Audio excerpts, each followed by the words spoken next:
मेरी शादी को बस 2 ही महीने हुए थे और अचानक मेरे पेट में दर्द उठा और मेरी सास मुझे डॉक्टर के पास ले गई। और चेकअप के बाद डॉक्टर ने जो कुछ बताया उसे सुनकर मुझे अपने कानों पर विश्वास ही नहीं हो रहा था। डॉक्टर ने कहा उनकी डिलीवरी का समय आ गया है, इन्हें जल्दी ही डिलीवरी रूम में ले जाना पड़ेगा। मुझे तो लगा यह सुनकर मेरा पति मुझे तलाक ही दे देगा, लेकिन उसने तो मेरे हाथ में हाथ लेकर कहा चिंता मत करो, सब कुछ ठीक हो जाएगा। मैंने एक बच्चे को जन्म दिया और मुझे अभी भी विश्वास नहीं हो रहा था कि यह बच्चा मेरा है, क्योंकि शादी से पहले मेरा किसी लड़के से कभी कोई रिश्ता नहीं था। मैं उसे बच्चे को बिल्कुल भी अपने पास नहीं लेती थी। पर हैरानी जब होती है जब मेरी सास रोते हुए मुझसे माफ़ी मांगती है। उसके ऐसे बर्ताव को जानने के लिए एक दिन मैंने उनके फ़ोन से मेरे पति को मैसेज किया और उन्होंने जो रिप्लाई दिया उसे पढ़कर तो मैं बेहोश हो गई। मेरा नाम अंजू है। मैं देखने में बिल्कुल भी सुंदर नहीं थी। आँखों के चारों तरफ काले घेरे नज़र आते थे, बाल थोड़े थोड़े सफ़ेद हो गए थे। मैं थोड़ी मोटी भी थी और एक पैर से लंगड़ाती थी। पर हैरानी इस बात की भी होती है कि मेरे कमरे में जो तस्वीर थी उसमें मैं बहुत सुंदर नज़र आ रही थी। मेरी भाभी मुझसे 6 साल छोटी थी, फिर भी उसकी शादी हो गई। मुझे ऐसी चिंता में देखकर कहती आप चिंता मत करो, एक दिन आपको भी कोई ना कोई पसंद कर ही लेगा। एक दिन मैं पूजा कर रही थी, तभी भाभी दौड़ी दौड़ी आई और कहने लगी कि दीदी जल्दी से तैयार हो जाओ, आपको लड़के वाले देखने आए हैं। मैं भाभी से कहने लगी कि मुझे एक जैसी लड़की को कौन पसंद करेगा।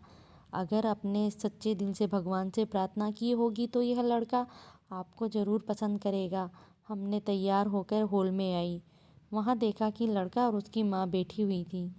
लड़के की माँ ने बड़े प्यार से मुझे बुलाया और अपने पास बैठाया।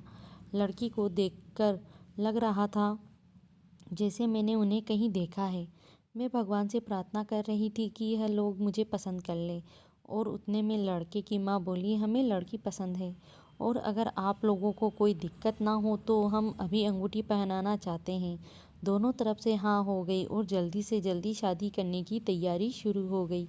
मैं अपने घर वालों से साफ कह दिया था कि मुझे शादी धूमधाम से नहीं करनी है, क्योंकि मुझे डर था कि मैं बदसूरत होने के कारण लोग मुझ पर हंसेंगे। मेरी शादी हुई और मैं प्रतीक की पत्नी बनकर उनके घर आ गई। मैं बहुत खुश थी। थोड़ी देर में कमरे में आया, वह भी कुछ खुश नज़र आ रहा था। उसने मेरा हाथ अपने हाथों में लिया और कहा कि पूजा थैंक यू मेरी ज़िंदगी में आने के लिए, और गिफ्ट के तौर पर एक अंगूठी मुझे पहले पहनाई। मुझे इन बातों पर विश्वास ही नहीं हो रहा था कि ऐसे कैसे हो सकता है। मैं इतनी बदसूरत और मोटी होने के बावजूद भी प्रतीक ने मुझे कैसे पसंद कर लिया। उस पर उसने कहा कि इंसान का मन सुंदर होना चाहिए, बाहरी दिखावे का कोई फ़ायदा नहीं। उनकी यह बात सुनकर मुझे हंसी आई। प्रतीक मुझे बहुत प्यार करता था और मेरी सास मेरा मन की तरह ही, मेरी माँ की तरह ही मेरा ख्याल रखती थी। मैं बहुत मोटी हो गई थी, प्रतीक को तो बिल्कुल भी सूट नहीं होती थी, इसलिए मैं डाइटिंग के बारे में सोचा। इस पर उसने कहने लगा कि अगर तुम दिखने में सुंदर दिखने लगी तो प्रतीक को यह बिल्कुल भी अच्छा नहीं लगेगा। यह बात मेरी कुछ समझ नहीं आई। मेरे सास मुझे रोज़ प्रतीक के आने से पहले कुछ मीठा खाने को देती और मैं उसका प्यार समझकर खा लेती। आज उन्होंने मुझे केक खाने के लिए दिया, तभी मेरे पेट में दर्द उठा। अब यह मेरे साथ रोज़ होता। वह जब भी मुझे मीठा खाने के लिए देती मेरे पेट में दर्द उठता। प्रतीक आने तक मैं परेशान हो जाती और रात भर प्रतीक मेरे लिए जागता। हम दोनों को बातें करने तक का मौका नहीं मिल पाता और इस चीज़ से मैं बहुत परेशान हो गई थी। एक दिन मैंने सोचा कि अब मैं यह मीठा नहीं खाऊंगी। अब मुझे मेरी सास पर शक होने लगा था। शायद वे हमारा प्यार देखकर जलने लगी थी, इसलिए हम दोनों को अलग रखने की कोशिश करती थी। मेरी सास मेरे लिए मिल्कशेक लेकर आई। मैंने कहा मैं कमरे में जाकर पी लूँगी, अभी मुझे उल्टी जैसा हो रहा है। उन्होंने कहा ठीक है, पर पी ज़रूर लेना। मैं कमरे में गई और मिल्कशेक छुपा कर रख दिया। मुझे लगा कि आज मेरे पेट में दर्द नहीं होगा, पर मेरा अंदाज़ा गलत साबित हुआ। मेरे पेट में दर्द उठा और धीरे धीरे बढ़ने लगा। मेरी आवाज़ सुनकर सास दौड़ी दौड़ी आई और प्रतीक को फ़ोन किया। प्रतीक के आने के बाद मुझे अस्पताल ले जाया गया, जहां मुझे इमरजेंसी वार्ड में एडमिट किया गया। चेकअप के बाद डॉक्टर ने कहा कि पेशेंट की डिलीवरी का समय आ गया है, इन्हें लेबर रूम में ले चलो। यह सब सुनकर मैं हैरान थी। मैं चिल्लाकर कह रही थी कि ऐसा कैसे हो सकता है, मेरी शादी को सिर्फ 2 ही महीने हुए हैं। मैंने प्रतीक से कहा, मुझे यहाँ से ले चलो, यह डॉक्टर पागल है, मुझे यहाँ अपना इलाज नहीं करवाना। मेरे पेट का दर्द बढ़ता ही जा रहा था। मैं जोर जोर से चिल्ला रही थी, तभी प्रतिज्ञा ने मेरा हाथ पकड़कर कहा, चिंता मत करो, सब ठीक हो जाएगा।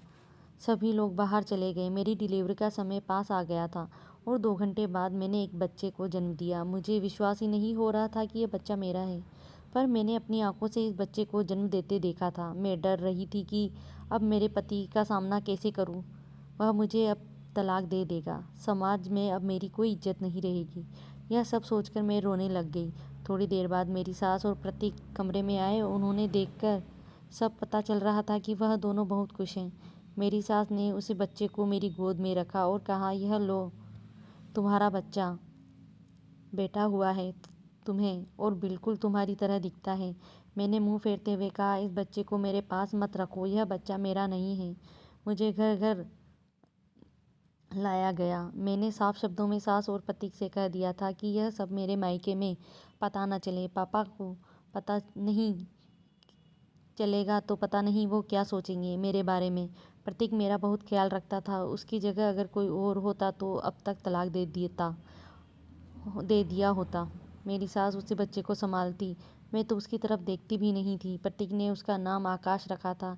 एक बात जो मैं समझ पा रही थी कि जब से यह बच्चा हुआ था, मेरी सास और पति के बीच बहुत लड़ाई होती थी, क्योंकि वह इससे पहले कभी प्रतीक ने अपनी माँ से इतनी ऊंची आवाज़ में बात नहीं की थी। जब भी वह बच्चा रोने लगता, मेरी सास उसे मेरे पास ले आती, लेकिन मैं उसे अपने पास नहीं लेती थी।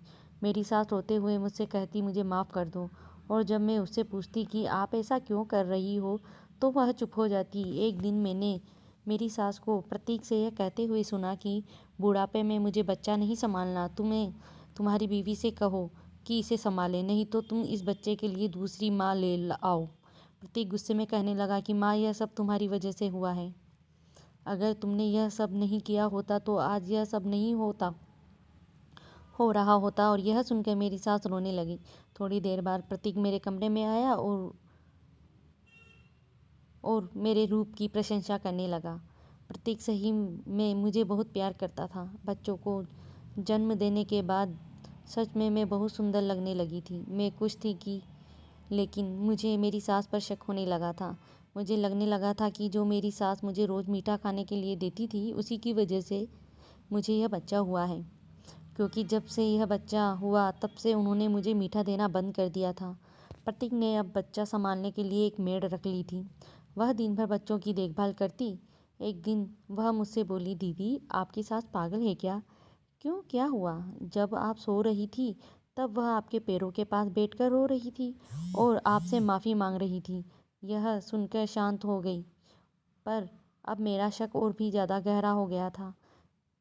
ज़रूर उन्होंने कुछ ऐसा किया था जिससे मैंने 2 महीने में ही बच्चे को जन्म दे दिया था। यह सब सोचकर मेरा सिर फटने लगा था। एक दिन रात में मैं पानी पीने के लिए किचन में जा रही थी, तब मैं पति को मेरी सास को बात करते हुए सुना। प्रतीक कह रहा था कि मुझे लोगों की परवाह नहीं, मैंने दूसरी शादी की, हाँ, और उसे मैं अपनी जान से भी ज़्यादा प्यार करता हूँ, मैं उसके बिना नहीं रह सकता। प्रतीक की यह बात सुनकर मानो किसी ने खौलता हुआ तेल मेरे कानों में डाल दिया हो। मैं अपने कमरे में बैठ गई। थोड़ी देर बाद प्रतीक कमरे में आया और मुझसे कहने लगा, थोड़ी देर पहले तो तुम्हारा मूड ठीक था, अब क्या हो गया?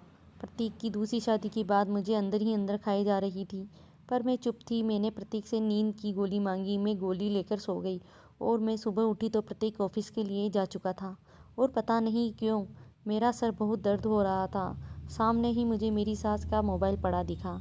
मैंने वह फ़ोन लिया और प्रतीक को एक मैसेज किया, अंजू का क्या करना है? मेरे दिल की धड़कन में बढ़ गई थी। मुझे डर लग रहा था इतने में प्रतीक का फ़ोन आया।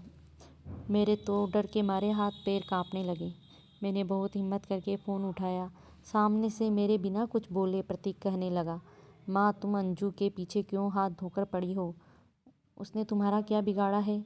मैंने अपनी मर्जी से उससे शादी की है, तुम्हें पता है ना। 2 साल पहले मैंने अपनी मर्जी से अंजू से लव मैरिज की थी। तुम्हारा कहना था कि मैं तुम्हारी पसंद की लड़की से शादी करूं, और इस कारण मैंने अंजू से कोर्ट मैरिज की। जब दुल्हन बनकर वह अपने घर आई, तुमने हम दोनों में गलतफहमी लाने की कोशिश की, हमें अलग करने की कोशिश की, और अब इतना करने पर भी हम दोनों अलग नहीं हुए तो तुमने अंजू के साथ इतना बड़ा हादसा करने की कोशिश की ताकि उसकी मौत हो जाए। तुम इतनी कठोर कैसे हो सकती हो माँ? कोई अपनी ही बहू के साथ, याद है उससे कितनी चोटें आई थी। डॉक्टर भी हैरान थी कि वह तो इतना सब कुछ होने के बावजूद बच कैसे गई वह, और अब वह कोमा में चली गई। और जब तुम्हें पता चला कि वह माँ बनने वाली है, तब तुम्हें अपनी गलती का एहसास हुआ और तुमने मुझे सब सच बताया। पर कोमा से बाहर आने के बाद अंजू को पहले का कुछ याद नहीं था। उसे तो यही लग रहा था कि उसकी अभी तक शादी ही नहीं हुई है और इसलिए उसके माँ बाप उसे ले गए हैं। तुम्हें याद है जब अंजू की भाभी का फ़ोन आया था और उन्होंने कहा था कि दीदी को फिर से शादी करके ले जाओ, क्योंकि उनको अभी तक यह लगता है कि उनकी शादी ही नहीं हुई है और वह डिप्रेशन में जा रही है। तब हम अंजू के घर फिर से उसका हाथ मांगने गए। जब वह शादी करके घर आए तो तुम उसका बहुत ख्याल रखने लगी थी। उसकी दवाओं की जिम्मेदारी भी तुम पर थी और तुम उसे मीठा खिलाने के बहाने उसे समय पर दवाइयाँ देती थी। और अब तुम फिर से लोगों की बातों में आ रही हो। मैंने अंजू से दूसरी बार शादी की, पर दिखाने के लिए। वह बेचारी तो अभी भी इसी सदमे में है कि वह 2 महीने बाद ही कैसे बच्चे को जन्म दे सकती है, और इसी वजह से उसने अपने ही बच्चे को अपने से दूर रखा है। प्रतीक सब जोर जोर से बोल रहा था और मैं चक्कर खाकर वहीं गिर गई। हाँ, आँख खुली तो मैं अस्पताल में बेड पर थी। मुझे पहले का सब कुछ याद आ गया था और मैंने प्रतीक से अपने बच्चे को अपनी गोद में लिया। सब इससे बड़ा सुख दुनिया में और कोई नहीं। मेरी सास ने मुझसे माफ़ी मांगी और मैंने माफ़ कर दिया। हालांकि इतना आसान नहीं था, क्योंकि इतना सब कुछ उन्हीं की वजह से हुआ था। पर भगवान मुझे भी माफ़ी दे, क्योंकि जाने अनजाने में मैंने भी अपने बच्चे को खुद से दूर रखा था।